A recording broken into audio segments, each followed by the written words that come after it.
अभी एक थोड़ी सी बात आप लोगों के जहन में लाना चाहता हूं। कल मैंने एक सोशल मीडिया पे हमारे आदरणीय कांकेर के विधायक जी का मैंने पूरा करीब 1 घंटे का उनका बयान था, उसको देखा था। मैं हैरान और चौकन्ना रह गया हूं उस बात को सुन करके। और अगर यही पार्टी की विचारधारा है जो कांकेर के विधायक की है, तो हमें बहुत ही सतर्क हो जाना पड़ेगा। हमको 2 बार क्या 10 बार सोचना पड़ेगा कि हमारे असली हितैषी कौन है। मैं सिर्फ 2 बात उनकी जो यहाँ पे रखता हूँ। यहाँ पे आज जगदलपुर में एक प्रण लेने का समय बना कि हम कसम खाते हैं कि मुसलमान और ईसाइयों को हम कोई किस्म का उनको अधिकार नहीं देंगे, ऐसे करके एक प्रण लेने का एक वो काम चला। और उसका खैर जो कुछ भी प्रतिक्रिया होती है, कानूनी काम होता है, जो कुछ होता है उस पर उनकी प्रतिक्रिया मांगी गई। क्या आप इस चीज से आप इस विचारधारा के से सहमत हैं क्या? इस किस्म के जो हेट स्पीच हो रही है उससे सहमत क्या है? तो हमारे जो कांकेर के विधायक जी हैं वो पहले कलेक्टर भी रह चुके हैं, एसडीएम भी रह चुके हैं, एडीएम भी रह चुके हैं और बड़े ऊंचे पदों पे भी रह चुके हैं। तो जब इतने ऊंचे पदों पर रह करके उनकी ऐसी विचारधारा है और अब पॉलिटिक्स में है, तो उनने साफ कहा कि हेट स्पीच के अगेंस्ट जो उनके एंकर थे, जो एंकर ने उनसे पूछा था कि इसमें कानूनी कार्रवाई क्यों नहीं हुई, इसमें क्यों एफआईआर नहीं लिखी गई, तो उनने कहा इन द लार्जर इंटरेस्ट, दंगे फसाद ना हो इसीलिए हमने उस पर एफआईआर नहीं की है। हमारा एक जहन थोड़ा सा इसमें बहुत बुरी तरह से हिल गया है। यहां पे सुप्रीम कोर्ट का एक बड़ा स्टैंडिंग ऑर्डर है कि जहां कहीं भी हेट स्पीच होती है, जहां कहीं भी नफरत फैलाई जाती है, पुलिस स्वतः संज्ञान लेगी। और इनने बोला है कि हम हेट स्पीच वगैरह के लार्जर इंटरेस्ट में दंगे ना हो इसके लिए हमने एफआईआर नहीं की है। तो मेरा सवाल आज हमारे समाज में यही उठ रहा है, पूरे आदिवासी समाज में, क्या सुप्रीम कोर्ट के ऑर्डर को एक कलेक्टर उसको दफन कर सकता है? क्या उसके सुप्रीम कोर्ट के ऑर्डर को अनदेखी कर सकता है?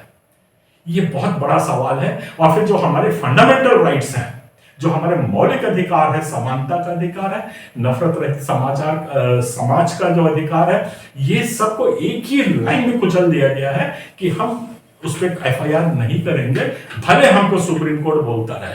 तो ये जो विचारधारा है, डिक्टेटरशिप है, दिस इज डिक्टेटोरियल, सामंतवादी विचारधारा है। जो दर्शाया गया है इसका परिणाम कुछ भी हो उससे हमें कोई मतलब नहीं है, पर ये जो सामंतवादी विचारधारा है कि मैं डिक्टेटर हूं, मैं कलेक्टर हूं यहां का, और मैंने अगर राइट्स होगी तो मैंने सुप्रीम कोर्ट के आदेश का दरकिनार कर दिया, मैं किसी की नहीं सुनूंगा, ये विचारधारा के अगेंस्ट आज हम लोग खड़े हुए हैं। एक ही लाइन में आपने सारे विधानसभा के जितने प्रावधानों को है उसको कुचल दिया। दूसरी बात, उनके एंकर ने आज बड़े उनसे ये भी पूछा, बात तो बहुत 1 घंटे की लंबी बात थी, और उन्होंने बोला कि हमने ये देखा है कि आदिवासी लोग एक विशेष वर्ग की लाश को उखाड़ के फेंक रहे हैं, और ये मतलब उनको पास क्या जमीन का अधिकार नहीं है। उनके पास जो प्रतिक्रिया आई उससे मैं तो बहुत चक्का ही नहीं, हैरान रह गया हूं।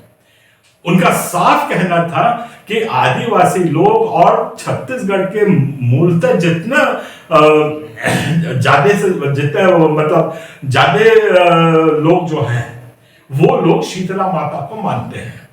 आदिवासी समाज और इनका एक वर्ग और आदिवासी समाज के कुछ वर्ग शीतला माता को नहीं मानते हैं। शीतला माता को नहीं मानने के कारण उसमें चंदा नहीं देते और उसमें वो लोग नहीं करते हैं। तो उनका साफ कहना था जो शीतला माता को नहीं मानता है उसको जमीन रखने का कोई अधिकार नहीं है। तो हमारे जितने भी फंडामेंटल राइट्स हैं, जितने भी हमारे आर्टिकल 25 ले लीजिए, 13 लीजिए, 15 ले लीजिए, इनको एक ही लाइन में इनने विलोपित कर दिया। इनके विलोपित करने से खैर हमें तो कोई खतरा नहीं है, ना हमारे समाज को, ना प्रदेश को, पर ऐसी विचारधारा लेके जो चल रहे हैं, तो आज हमारे समाज को जरूरत है कि 2 बार सोचे कि आपका हितैषी कौन है, एक बात। और दूसरी बात ये अच्छे से जान लीजिए, जितनी भी हिंसा हमारे समाज ने आज झेली है, जितनी भी हिंसा हम लोगों ने देखी है, वो सारी की सारी हिंसा प्रायोजित थी।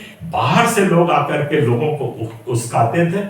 आदिवासी को मुर्गा बना के आपस में लड़ाया जा रहा है ताकि वो राज कर सके। ये हमारे आदिवासी भाई लोग जितने जल्दी समझ लेंगे उतना ही उनके लिए अच्छा होगा। आज ऐसा नहीं है कि एक विशेष वर्ग के अगेंस्ट एकदम खड़े हो गए हैं, एक उफान बन गया है तो दूसरे वर्ग की तरफ नहीं आएगा। ये आग एक बार लगेगी तो सब तरफ लगेगी, सारे पैरावट जलेंगे, आदिवासी के हर छोटे बड़े समाज उसमें जलेंगे। इस मेरी बात को आप लोग ध्यान से सुन लीजिए, समझ लीजिए। और आज हमको फिर से हर बात का विचार करने का जरूरत आन पड़ी है। आज हम ऐसे मुहाने पे खड़े हैं, अगर हम चुप रह जाते हैं तो सामंतवाद यहाँ स्थापित हो जाएगा हमारे देश में।